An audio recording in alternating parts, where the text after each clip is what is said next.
Hello, I'm Adrian Ashton, and welcome to this short-ish video training session about decision making. Now, you might be thinking, that's a bit odd. We know how to make decisions, don't we? You make decisions all the time. What to have for breakfast, what coat to put on today. So this seems a bit superfluous. Teaching granny to suck eggs. Well, absolutely, you're right. You know how to make decisions all the time in your life and your circumstances. The challenge is, as a trustee or a trustee to be, you're now going to be making decisions collectively with other people and decisions that affect other people as well. Now, in the main, some of those will be pretty straightforward. It will be, do these accounts look okay? And we go, yeah, that seems to stack up. It will be receiving reports for information. It will be deciding roughly how many tombolas to have at the Christmas fair, or kind of day-to-day stuff. But every so often, as trustees, circumstances will conspire against you all, and you'll be faced with a tough call to make. And it won't be pleasant. And you'll know you've reached that moment because you'll all be sitting there trying desperately to avoid the topic of the decision. Nobody will really want to speak to it. People will be desperate to talk about anything else. And this is where it gets to hard decision making. So the purpose of this session is to introduce you to some ideas and some concepts to think about how you could approach that when you know it's a tough call, when you know there's potential fallout and people won't be happy whichever way you go because you're caught between a rock and a hard place. This is hopefully going to offer you some useful stuff to go through. Now, the first thing, just to clarify, is we talk about decisions all the time, but there are different ways in which we can take the decision. There are different approaches. And it may be useful to have some kind of system or framework that allows us to think about, well, what's the best way to approach this decision? What's the best way to take it on? So I want to introduce you to this rather scary looking blob on the screen to you now, the Vroom-Yetton decision model. Again, don't panic too much just yet, okay? Take a deep breath. It's all going to be okay. I'm going to talk you through this. We'll get through it together. Because ultimately, there are only a handful of ways in which we take decisions, other than flipping a coin. And the decision model goes through a number of steps to say, well, what kind of decision do we need to make? Well, what are the criterion and the considerations about this decision? Now, what I would suggest to you as we kind of go through this process, this chart, and working this out is, how do we make sense of the type of decision we need to make? It's a yes, no, flip-flop logic diagram as we go through. So the first question, is the quality of the decision important? Well, yes. Any decision you have as trustees is going to be important. You're the trustees. It wouldn't have floated up to your level otherwise. So that's a yes in that instance, okay? Straightforward. Is team commitment. So it's the fact that all the trustees need to be in agreement. They need to be, we can see this through, we need to get this right. Is that important? Well, yes, it is. Do you have enough information to make the decision on your own? Well, no, because as we mentioned in previous training sessions, trustees have a shared and collective responsibility. They stand together. So you shouldn't really be going off making judgment calls on your own. So let's say no to that one. Is the problem well structured? Well, yes, because you're meeting as trustees, the management volunteers have come to you with an issue and they've explained it and you've clarified it. So yeah, it's structured. So then get to the next one that says, okay, so if we made the decision ourselves, would people support it? Well, we're not quite sure. This is now where it gets a bit hazy, where you need to rerun this flowchart yourself in the future. Let's say that, yes, if you made it as trustees, people would support it. Okay. Do you share organizational goals? As a charity, as trustees, do you share the same vision? Are you all in agreement about the purposes? Well, hopefully you should be. So that's a yes. And is there potential conflict of the decision as well? And this kind of then leads us to the type of decision. So there's a little code you'll see at the bottom, C1, A2, and so on. And what we'll do now is we'll go through what each of those means in practice, okay? So these are the types of decisions that we make. They are autocratic, they are consultative, or they're collaborative.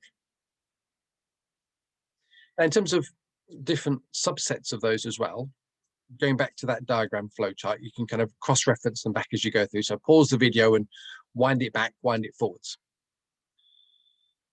Autocratic says we're going to take the decision ourselves. That's it. Okay, we need to make a quick decision. It's going to be painful. Let's just kind of do it. We think we're in the best position to make it. So, and we're either going to make that on the basis of things we already know, or we're going to ask for some specific pieces of information that we need to clarify to help us make that decision quickly. But either way, we're doing it as a body of trustees. We're kind of going into closed session. We're going to talk amongst ourselves. That's it, done. And that's actually how most trustees make decisions, which is okay. However, we then get on to the type of decisions which are consultative. So talk to people about saying, okay, well, how can we involve other people in this decision making? How can we gather the views of other people? Should we just put out a consultation form, a survey form? Should we invite people to a discussion forum to do this? Just to kind of sound them out in a different way. And then finally, there's the collaborative approach to decision making. We have an approach that says, what we will do is this decision affects other people, so we will involve other people in how we make that decision. It will be a consensus approach. That doesn't mean everyone will agree with it, but everyone's been part of the process that's got us there. So decisions are either autocratic, we make them ourselves on what we know, or we ask for clarification. They are consultative. We are going out to Facebook.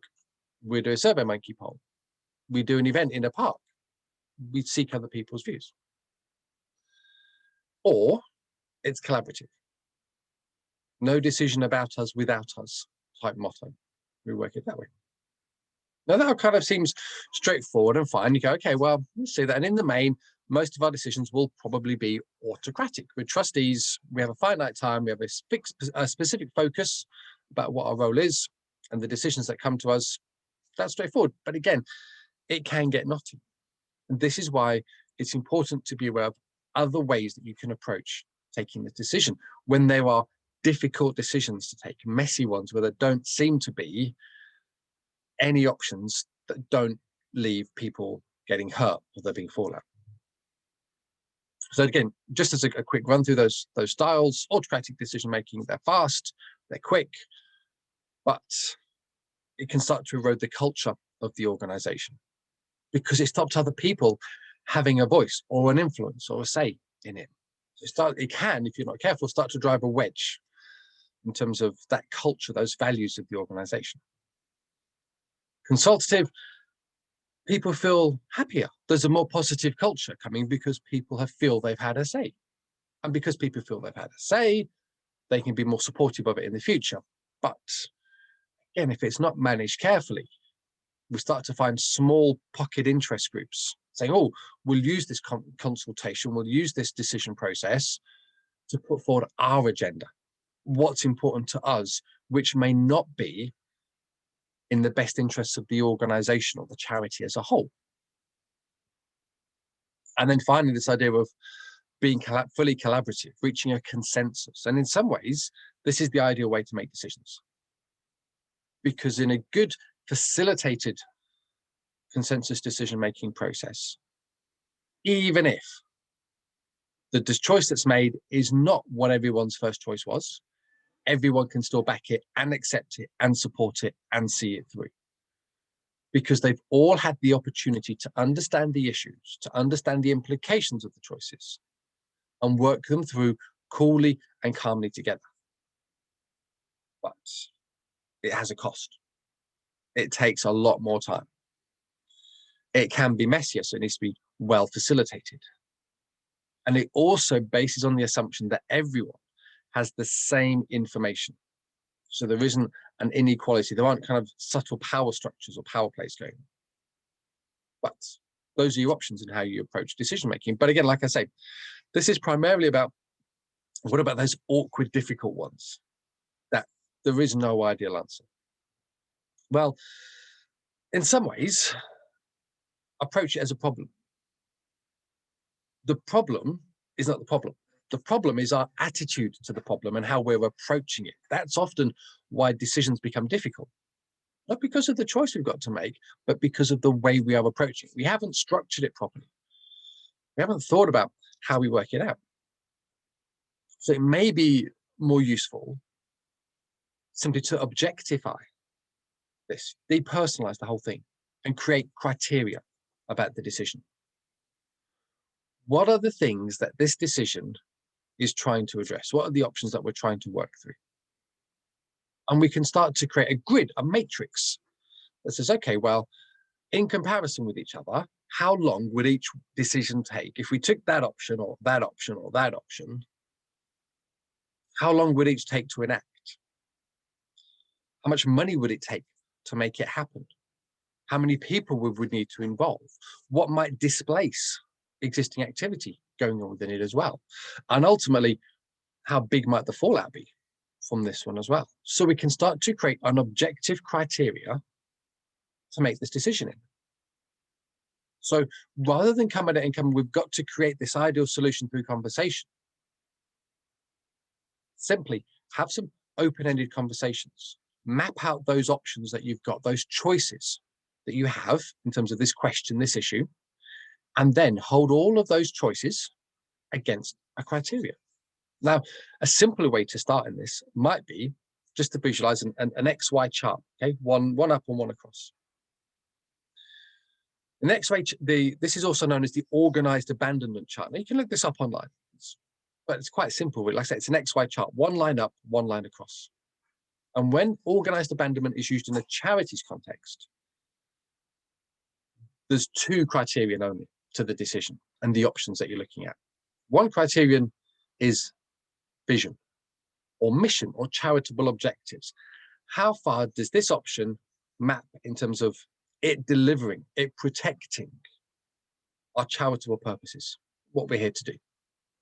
And then the other option at the bottom, going across the other way, is about cash. How much cash could these options bring in for us? Because that helps sustain the charity. That helps us keep delivering what we're supposed to do. So it's a very crude, simple process. So every option says on that chart, charitable purposes and money to keep us going. How well does each option achieve those two things? Now, there'll never be an option that's up there in that top corner that says it's perfectly aligned to our purposes and it brings in bucket loads of cash in an unlimited way. There's always a trade-off between the two. But once you start to plot those options out, you can start to get a sense of, okay, this becomes easier now to take that decision because we've taken the personalities out of it. This option is no longer about how does it affect Doris or Bill. This option is about how does this protect the charity? How does this further the charitable purposes? And as trustees, this is what we legally are required to have to do. And going through the process in that structured way can actually be a useful process to then explain the choice to other people afterwards, to say, it was a tough decision. There were no easy answers. However, this is how we approached it. This is our workings out, and this is why we chose this option to find a way through it. And then other people can at least understand the basis on which you made your choice. And it's easier then for them to accept that. So difficult decision-making isn't about the choice you've got to make. It's difficult because we don't have a process to work it through. And hopefully, as we kind of said there, to say, make a criteria, that makes an easier process. It makes it easier to tackle those tough decisions that come up from time to time. However, that's been a short session, some short thoughts as ways of introduction about how you do difficult decision making. There are other topics in this theme that we're looking at as well, in terms of how you work together as trustees when you meet together to conduct your business, to how you communicate with each other in terms of some of those different issues that might come up. how we have tough conversations. From time to time, it's not all going to be sweetness and light. We may have to challenge people on their behavior or their conduct or their performance. And then as trustees as well, what's the relationship with paid staff and volunteers, and how do we best manage that in terms of being trustees and the interests of the charity? Like I said, as we've gone through, there's a lot of material and content in these slides in this session as we've gone through, particularly that flip-flop logic, yes, no chart at the start to help you make decisions. So again, this is a recorded session, so you can pause, rewind it back, play it forwards, just check through as you need to. But hopefully there's been some content there that you'll find useful, if not now, then certainly in the future, for when there are tough calls to have to make. But regardless, thanks for listening, and look forward to seeing you on the other side of the camera for some future sessions as well.